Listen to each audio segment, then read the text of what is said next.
Pour mieux s'immerger dans la réalité politique, sécuritaire, économique et sociale d'Israël, connectez-vous chaque matin sur Studio Kalita. Daniel Haïk vous y attend pour sa revue de la presse. Voilà, il est 8h40 ce matin sur Studio Kalita, à l'heure de la revue de la presse et des médias israéliens. Nous allons commencer cette revue de la presse avec ce qui est considéré par le Yediot Aharonot ce matin comme le développement le plus important de ces 24 dernières heures et que le journal résume ainsi en manchette. Le cessez-le-feu à Gaza s'est effondré ou a volé en éclats.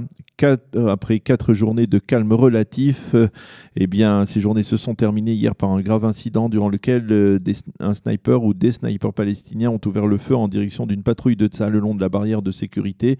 Un officier de la brigade de Givati a été sérieusement blessé selon les premiers éléments de l'enquête, tels que le Yediot Aharonot les révèle. Le djihad islamique a dépêché le long de la frontière des enfants palestiniens qui ont provoqué des frictions dans le but d'attirer l'attention des soldats et d'une patrouille. Et lorsque une patrouille israélienne s'est approchée de la frontière, de la barrière de sécurité, apparemment, un ou plusieurs snipers palestiniens ont ouvert le feu et ont donc blessé le commandant de la patrouille. Cet officier est apparemment celui du sergent Aviv Levi qui a été tué vendredi dernier dans des circonstances semblables. On a appris depuis qu'effectivement il s'agissait, cet officier dont on ne connaît pas l'identité pour l'instant, était le camarade du sergent Aviv Levi. Ils résidaient dans la même chambre durant leur service militaire. Et comme vendredi dernier, la riposte de Tsahal a été très ferme. L'armée a bombardé plusieurs positions du Hamas et d'autres factions palestiniennes à l'intérieur de la bande de Gaza.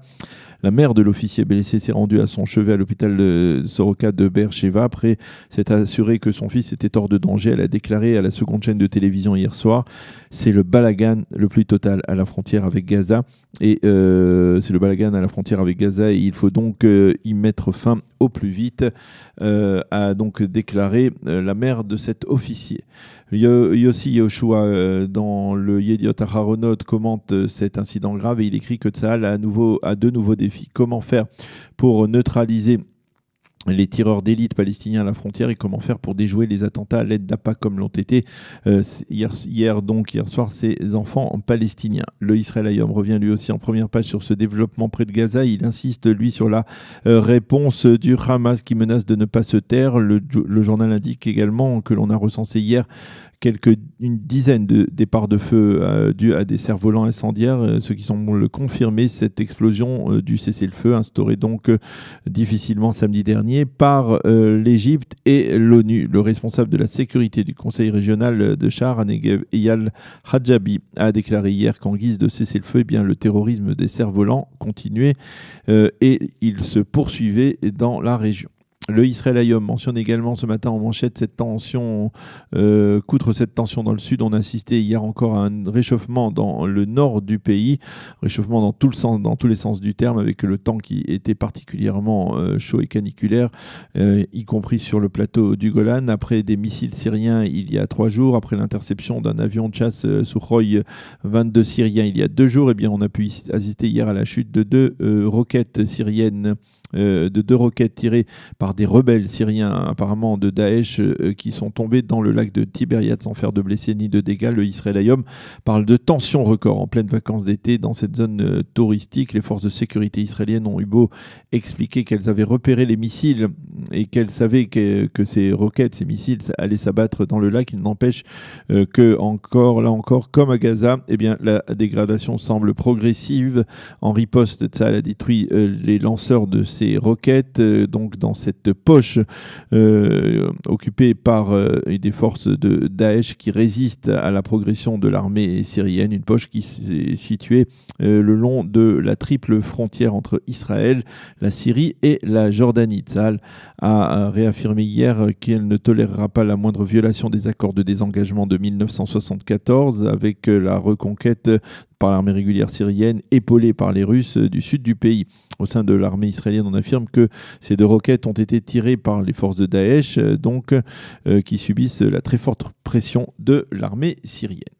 Les quotidiens israéliens se font également l'écho ce matin de 2 informations en provenance du cabinet du ministre de la Défense, Avigdor Lieberman. La première information, c'est que le général Ofer Winter a été nommé attaché militaire du ministre. Ofer Winter est un officier supérieur à la fois admiré par ses soldats et très controversé sur le plan politique par certains à la suite de certaines de ses décisions, comme lors de l'opération Bordure Protectrice en 2014, lorsqu'avant de lancer ses soldats au combat à l'intérieur de la bande de Gaza, il avait invoqué un appel spirituel et religieux en leur demandant de combattre, je le cite, pour l'Éternel tout-puissant de Dieu des armées. Ofer Winter n'est pas, on peut le dire, un proche du chef d'état-major de Tsahal, le général Gadi Eisenkot, qui n'a pas souhaité le promouvoir donc au sein de l'état-major israélien et de le nommer général de corps d'armée. Et donc c'est une sorte de situation, peut-être de garage pour le général Ofer Winter, que de devenir l'attaché militaire du ministre israélien de la Défense, mais tout de même un poste assez important, en particulier en cette période de tension. Le second développement, toujours lié à Avigdor Lieberman, est que le ministre donc, de la Défense a entamé la procédure en vue de la nomination d'un nouveau chef d'état-major qui remplacera le général Gadi Eisenkot le 1er janvier 2019. L'un des généraux les plus en vue serait le numéro 2 de Tsahal, l'actuel numéro 2 de Tsahal, le général Aviv Kochavi. Le Israël Hayom mentionne en première page ce matin ce qu'il qualifie de plus important marché d'armement de l'histoire d'Israël. Israël s'apprête à acquérir des armes aux États-Unis pour un montant total de 11 milliards de dollars. Programme l'achat d'avions de chasse F-15 sophistiqués, des avions qui pourraient même être capables de devenir furtifs. Des hélicoptères de transport de troupes également sont au programme. La décision finale concernant ce marché sera prise d'ici la fin de l'année 2019. Et puis, le Yediot Aharonot lui se fait l'écho d'un article publié hier par le quotidien Le Monde, le quotidien qui a affirmé que Paris était devenu la capitale du Mossad israélien, ou que, on pourrait dire, la capitale française était devenue le terrain d'action des services secrets israéliens qui seraient particulièrement présents.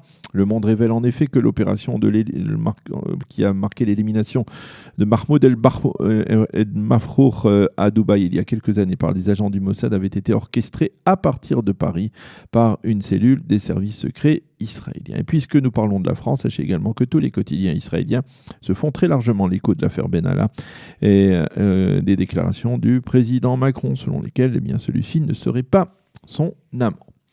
Le Maariv se préoccupe ce matin de la communauté juive américaine et de ses réactions après les développements politiques et sociaux intervenus au cours des derniers jours dans la société israélienne, en particulier après le vote de la loi sur Israël, État-nation du peuple juif, sur la GPA, la gestation par autrui pour les couples d'homosexuels israéliens, et également sur l'arrestation très médiatisée du rabbin conservatif Dov Chayoun à Haïfa pour avoir célébré un mariage sans l'aval du grand rabbinat orthodoxe. Également, enfin, après la visite très controversée en Israël du Premier ministre hongrois Viktor Orban, Simon Reich, qui est l'un des leaders du judaïsme réformé, qui fut le président de la conférence des présidents juifs américains, a déclaré au Maariv: « J'ai envie de pleurer lorsque je vois ce qu'il est advenu de cet État d'Israël que j'aime. Il semble que d'heure en heure, il se passe quelque chose ici. Pour moi, l'arrestation du Rav Dov Chayoun a été terrible, mais je n'ai pas aimé non plus la visite d'Orban en Israël. » Fin de citation. Le Maariv affirme que les développements remettent en cause que selon les juifs américains, une partie, on va dire, importante du judaïsme américain, ces développements remettent en cause le statut démocratique de l'État d'Israël. Et puis tous les quotidiens israéliens, il faut le souligner, tous les sites d'information, tous les journaux télévisés d'hier soir ont consacré une page spéciale météo après la journée caniculaire d'hier. Des records de chaleur ont été battus avec un pic à Sodome, ce qui veut dire cela n'est pas particulièrement surprenant que ça se passe à Sodome, où l'on a pu enregistrer 48 degrés hier à Londres, 46 degrés dans la Harava, 40 à Beth Dagan, non loin de Tel Aviv. La météorologie nationale soulignait que le temps était chaud, mais aussi très sec, avec un coefficient d'humidité relativement bas de 15 à 20%. Le temps devrait s'améliorer. Il devrait assister à une baisse sensible des températures aujourd'hui sur l'ensemble du territoire israélien, avec environ 32 degrés à Jérusalem, 31 à Tel Aviv et 42 degrés à Eilat. Voilà donc pour cette revue de la presse et des médias israéliens. Pour mieux s'immerger dans la réalité politique, sécuritaire, économique et sociale d'Israël, connectez-vous chaque matin sur Studio Kalita. Daniel Haïk vous y attend pour sa revue de la presse.